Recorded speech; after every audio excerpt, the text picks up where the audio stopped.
तुम्हारी माँ यहाँ है आज रात मरवान, हमारे साथ इस सर्द और चांदनी समंदर के किनारे, रोते हुए बच्चों और उन औरतों के दरमियाँ जो ऐसी ज़बानों में परेशान है जो हम नहीं बोलते।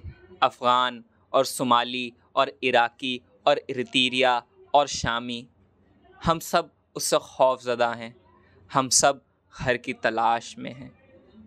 मैंने सुना है, कहा जाता है कि हम बिन बुलाए हैं, हम नापसंदीदा हैं, हमें अपनी बदकिस्मती कहीं और ले जानी चाहिए।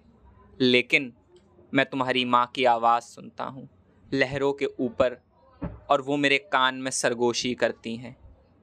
ओह, अगर वो देख पाते मेरे प्यारे, जो कुछ तुम्हारे पास है उसका आधा भी अगर वो देख पाते, वो ज़रूर और बेहतर बातें कहेंगे. مروان، امشب مادرت در این ساحل سرد و مهتابی در میان نوزادان گریان و زنان نگران که به زبانهای مختلف صحبت میکنند، افغانها، سومالیایی‌ها، عراقی‌ها، ایتره و سوری‌ها، همه با هم هستیم. همه ما برای طلوع آفتاب بیتابیم. همه ما از آن وحشت داریم. همه ما در جستجوی خانه هستیم.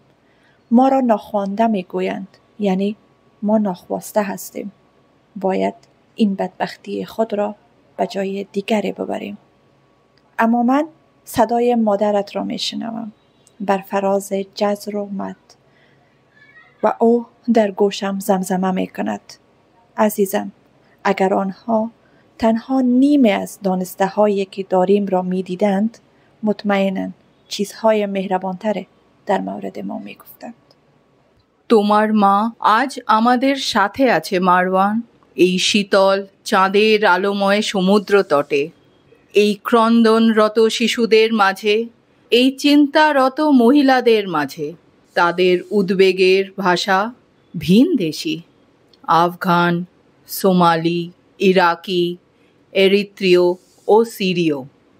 আমরা সবাই অধৈর্য সূর্যোদয়ের জন্য, আমরা সবাই ভীত সূর্যোদয়ের জন্য, আমরা সবাই যারা ঘরের খোঁজে। শুনেছি আমরা অনিমন্ত্রিত, এখানে আমরা অনাহুত, অবাঞ্ছিত। দুর্ভাগ্য দুর্দশা নিয়ে যেতে হবে অন্য কোথাও, কিন্তু আমি শুনতে পাই তোমার মায়ের কণ্ঠ, এই জোয়ারের কণ্ঠ ছাপিয়ে। আর সে চুপি চুপি বলছে আমার কানে, মোর প্রিয়তম, মোর স্নেহপাত্র, যদি দেখতে পেত তারা, একটুও জানতে পারত তোমার কি আছে সম্ভার। শব্দ এত কঠিন হতো না রে, হতো মমতা ভরা, নিশ্চয়ই।